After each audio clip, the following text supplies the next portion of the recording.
Immediately, Meg was swept into darkness, into nothingness, and then into the icy, devouring cold of the black thing. Mrs. Witch won't let it get me, she thought over and over, while the cold of the black thing seemed to crunch at her bones. Then they were through it, and she was standing breathlessly on her feet on the same hill on which they had first landed on Camazotz. She was cold and a little numb, but no worse than she had often been in the winter in the country when she had spent an afternoon skating on the pond. She looked around. She was completely alone. Her heart began to pound. Then, seeming to echo from all around her, came Mrs. Witch's unforgettable voice. "I have not given you my gift. You have something that it has not. This something is your only weapon, but you must find it for yourself."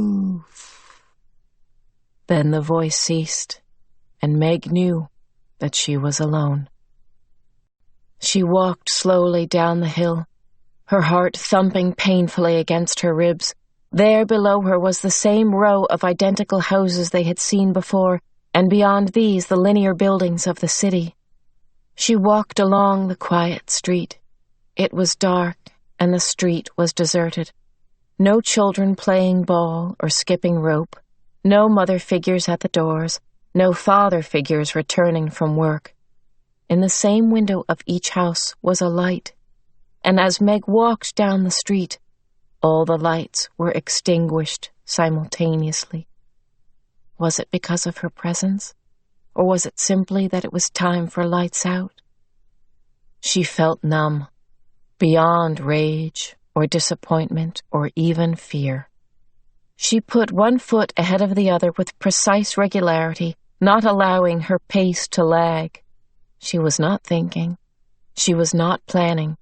She was simply walking slowly but steadily toward the city and the domed building where it lay. Now she approached the outlying buildings of the city. In each of them was a vertical line of light, but it was a dim, eerie light, not the warm light of stairways and cities at home. And there were no isolated, brightly lit windows where someone was working late or an office was being cleaned. Out of each building came one man, perhaps a watchman, and each man started walking the width of the building. They appeared not to see her.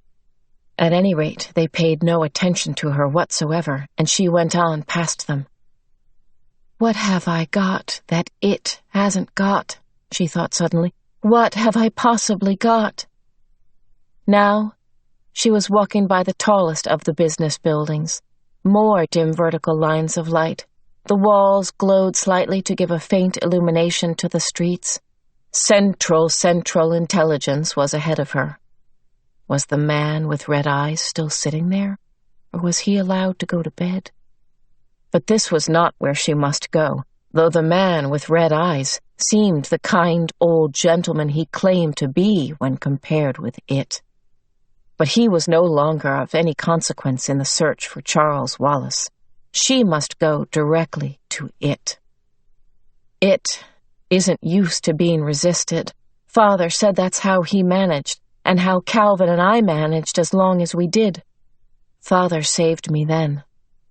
There's nobody here to save me now. I have to do it myself. I have to resist it by myself. Is that what I have that it hasn't got? No, I'm sure it can resist. It just isn't used to having other people resist. Central intelligence blocked with its huge rectangle the end of the square. She turned to walk around it, and almost imperceptibly her steps slowed. It was not far to the great dome which housed it. I'm going to Charles Wallace. That's what's important. That's what I have to think of. I wish I could feel numb again the way I did at first. Suppose it has him somewhere else. Suppose he isn't there. I have to go there first, anyhow. That's the only way I can find out. Her steps got slower and slower as she passed the great bronzed doors, the huge slabs of the Central Intelligence Building, as she finally saw ahead of her the strange, light, pulsing dome of it. Father said it was all right for me to be afraid. He said to go ahead and be afraid. And Mrs. Who said, I don't understand what she said, but I think it was meant to make me not hate being only me, and me being the way I am. And Mrs. Whatsit said to remember that she loves me. That's what I have to think about, not about being afraid, or not as smart as it. Mrs. Whatsit loves me. That's quite something, to be loved by someone like Mrs. Whatsit. She was there. No matter how slowly her feet had taken her at the end, they had taken her there. Directly ahead of her was the circular building, its walls glowing with violet flame, its silvery roof pulsing with a light that seemed to Meg to be insane. Again, she could feel the light, neither warm nor cold, but reaching out to touch her, pulling her toward it.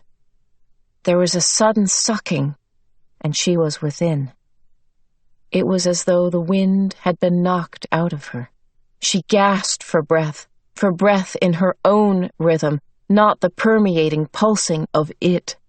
She could feel the inexorable beat within her body, controlling her heart, her lungs, but not herself, not Meg. It did not quite have her.